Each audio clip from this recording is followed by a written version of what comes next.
Assalamualaikum warahmatullahi wabarakatuh. Kembali lagi dengan saya, Eva, dari anggota KKN 18 di Desa Kabuaran. Dalam podcast kali ini, kami akan membahas tentang uji coba Kampung Domba yang ada di Desa Kabuaran.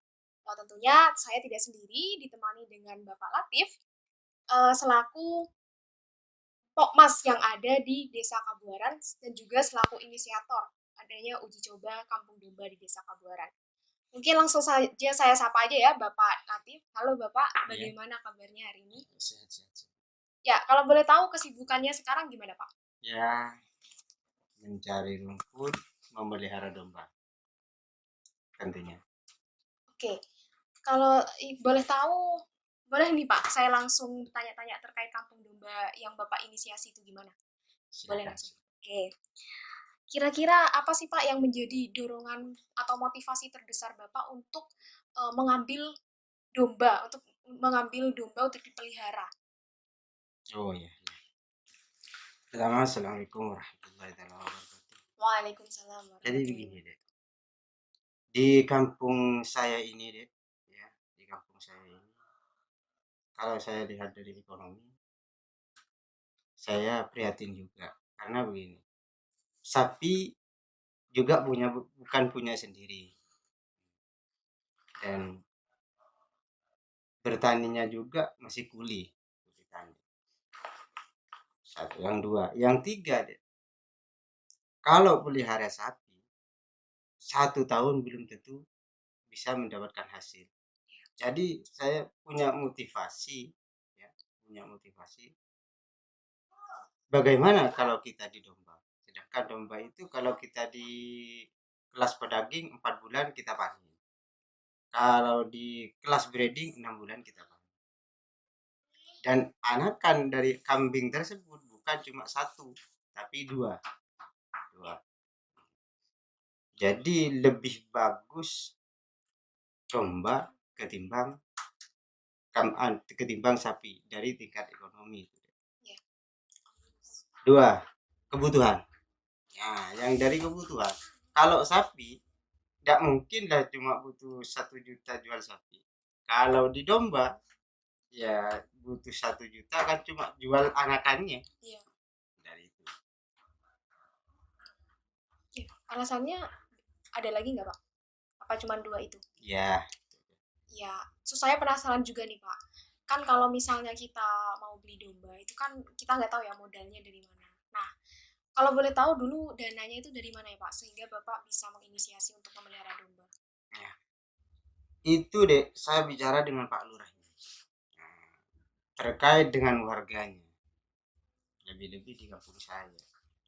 Saya bicara dengan Pak Lurah dengan memohon sangat agar mengucurkan sedikit dana untuk membeli domba sehingga bisa terwujudnya kampung domba. Alhamdulillah Pak Lurahnya merespon dengan bagus. Ya, kalau boleh tahu dulu dananya pertama kali dikasih ke Bapak itu besarannya berapa nih Pak? Kalau tidak keliru ada 80 juta. 80 juta. Ya. Itu buat semua dusun atau Ada 5 titik. 5 titik, 5 kandang. 5 kandang? Boleh disebutin Pak di mana aja? Di Taman Utara RT 18, di RT 1, terus di RT 9. Di sini RT 16 ada 2 kandang. Setiap kandangnya isinya berapa domba Pak? 5 domba. 5 domba. Dan ini saya juga penasaran nih Pak, kan ini kan masih baru juga ya, pastinya Ya, kan ya. ada kendala sama hambatan ya. Kalau boleh tahu kendalanya gimana? Kendalanya satu tentang SDM. SDM. Ya, dikambing-kambingkan, kambing didomba-dombakan, misalkan dikecil-kecilkan. Ya, ini kan cuma domba, apalagi cuma per orang satu. Jadi tidak cuma sekedar bangun kandangnya aja, masih membangun daya SDM-nya. SDM-nya masih kurang bagus. Yang dua, kendalanya mereka memandang secara materi ini kan harganya cuma sekian ya, tapi secara tidak sadar mereka mengabaikan yang lebih daripada yang mereka pilihkan. Jadi saya harus membangun SDM dulu. Ya alhamdulillah sekarang mereka paham dan juga mau mengerjakan. Berarti solusi dari kendalanya itu sendiri Bapak ini melakukan pendekatan sama SDM-nya. Ya, Kalau boleh tahu stakeholder atau pihak yang terlibat tuh siapa saja, Pak? ya itu kan saya juga pilih-pilih juga Iya. SDM-nya yang agak mending lah. Pilih-pilih juga yang punya komitmen juga, tentunya harus komitmen penting. Ya, yang mau lebih daripada yang ada. Sebenarnya kalau saya perhatikan apa namanya Kampung Domba yang diinisiasi Bapak ini kan kayak wujud suatu Ya, gerakan sosial. Nah pastinya kalau udah kita ngomong gerakan sosial itu harus ada output atau ada hasil. Nah kira-kira sekarang itu udah ada hasilnya atau enggak Pak? Dan apakah hasil itu bisa berdampak bagus atau berdampak positif ke masyarakat? oh iya iya iya. Ini kan sistem percobaan, tapi Ya. ini sistem percobaan akan insya Allah kami jadikan kenyataan. Dan alhamdulillah ada 4 ekor domba yang sudah beranak. Artinya sudah ada hasilnya. Ada 4 ekor domba yang sudah beranak, yang ada yang beranak satu, ada yang dua, ada yang satu. Berapa bulan Pak kalau boleh tahu ini panennya? Domba itu saya sebarkan ke masyarakat bulan 1 Januari 2023 kemarin. 2023 dan 6 bulan sudah berjalan. Bulan Juni Juli itu ya yang Ya, lahirin ya, anak-anaknya. Terus ini nih, kita kan dari tim KKN kan ya, masih awam juga ya, Pak ya, terkait peternakan itu gimana, khususnya domba. Soalnya di sini kan masih baru ya. ya. Kalau boleh tahu kira-kira makanan yang dimakan sama domba itu jenis rumputnya gimana? Apa pakai daun atau ada jenis rumput tertentu atau bagaimana? Ya itu daun juga bisa, rumputan juga bisa. Jadi Daun. ya daun, daun kayak daun-daun atas, kayak daun nangka, daun milina, daun sengon, dan bahoni juga bisa. Mau nih. Bahoni bisa. Kalau yang di rumput-rumput bawahan ya juga ada pacong, rumput gajah, jagung juga bisa, pohon jagung bisa. Tapi alat cacahnya harus ada. Sekarang masih alat cacahnya belum ada. Jadi saya terapkan dulu sama anak-anak rumputan bawah sama yang atas.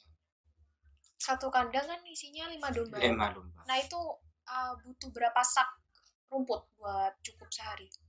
5 domba cuma 1 sak. Berarti makannya dikit ya Pak? Ya dikit, dikit. Anggaran pakan itu kalau 10 domba itu 2 karung. Anggaran itu kan bukan pedaging. Kalau pedaging lain cerita lagi. Iya. Jenis dombanya apa yang dipelihara? Ini sementara ini ada 2. Satu percobaan lagi. Yang biasa itu kan lokal. Yang kecil-kecil. Iya. Dan yang satunya lagi bukan lokal tapi jenis-jenis luar. Kenapa jenis luar? Karena saya teringat dengan ceritanya sapi. Yang dulu udah ada cerita sapi limusin. Yang Ya. ada itu satu-satu. Bahkan yang mau beli limusin itu yang punya uang besar. Tapi kenapa sekarang yang sapi putih tidak ada, malah limusin semua? Sekarang begitu juga. Kenapa kambing domba kok domba lokal aja? Beli yang apa ya, yang luar kok susah. Karena mereka kaget dengan harga karena belum terbiasa. Kalau sudah terbiasa, ya insya Allah bisa. Dan saya mau mengubah gen di kampung domba ini menjadi yang luar biasa, bukan yang lokal. Bukan yang biasa. Ya. Domba luar ya Pak? Ya, Itu kalau kira-kira kalau harga beli indukan sama kecilnya itu berapa Pak? kalau indukan maksimal Ya. maksimal yang bagus ada yang 8 juta, ada yang 9 juta, yang minimal 4,5, 5 juta, 6 juta minimal. Jadi, Ada perbedaan harga untuk domba cowok sama cewek? ada Betina sama ada jantan? ada kalau yang jantan yang super Ya. umur 4 bulan bisa 7 juta, 6 juta. Kalau yang biasa 3 juta. Kalau anaknya yang kecil-kecil itu? Iya itu. Oh, Kalau yang besar lain lagi. Umur 9 sampai 10 bulan itu 10 ke atas. 10. bisa sampai 15 juta. Bisa 20 bisa. Tergantung dengan kualitas.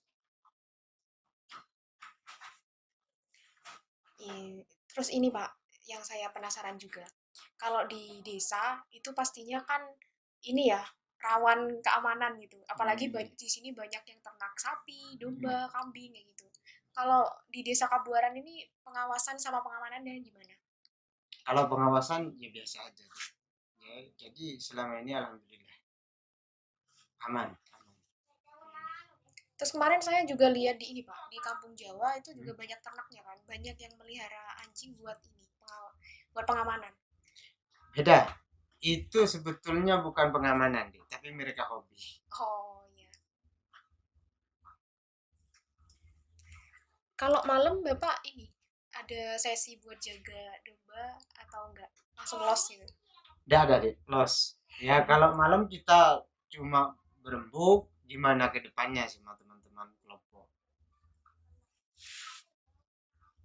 Terus menurut Bapak nih Pak, indikator berhasilnya suatu kampung ini bisa menjadi kampung domba. Soalnya ini masih uji coba ya. Ya, Itu gimana indikator keberhasilannya?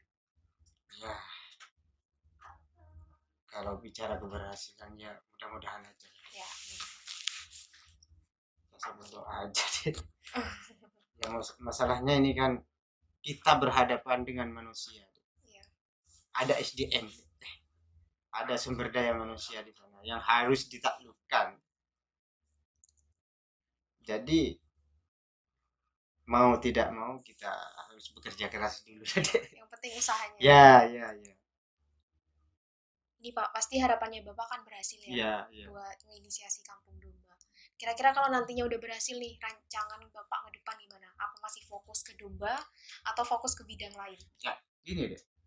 Kalau kita sudah berhasil dengan domba dan mereka sudah senang dengan apa yang mereka kerjakan, termasuk program ini deh. Jadi kan tidaklah mungkin kita harus fokus dengan domba sedangkan di peternakan domba sendiri sudah berhasil. Mungkin ada inisiatif lain. Ya, ada ini inisiatif lain tanpa meninggalkan program yang sudah ada. Berarti kampung domba kalau udah berhasil tetap dilanjutin, tapi Iya, juga mau beralih ke bidang lain, siapa iya, tahu berhasil juga. iya, Kira-kira itu saja Pak yang iya, saya tanyakan. Mungkin dari Bapak ada closing statement atau penutup dari Bapak sendiri iya. selaku inisiator uji coba kampung domba di Desa Kebuaran. Mungkin pesan-pesan buat teman-teman atau masyarakat sekitar nggak apa-apa. Ini khusus pesan-pesan untuk teman-teman KKN yang yang kesulitan gini deh. Karena iklim dan cuaca. Kenapa saya bicara cuaca? Kalau kemarau seperti ini, rumputnya bukan susah tapi mengering. Yang ada itu cuma sawahan, seperti pohon jagung yang muda tapi terus rumput gajah yang batangnya agak besar-besar. Itu yang kami keluhkan sekarang. Ini kan mesin pencacah rumput deh. Iya. Nah, itu penting. Ya sudah. Ya. Baik, mungkin itu saja teman-teman podcast pada hari ini. Kita akan lanjut ke podcast selanjutnya. Tetap saksikan di channel YouTube kami. Saya Eva selaku host dari podcast kali ini pamit. Wassalamualaikum warahmatullahi wabarakatuh. See you.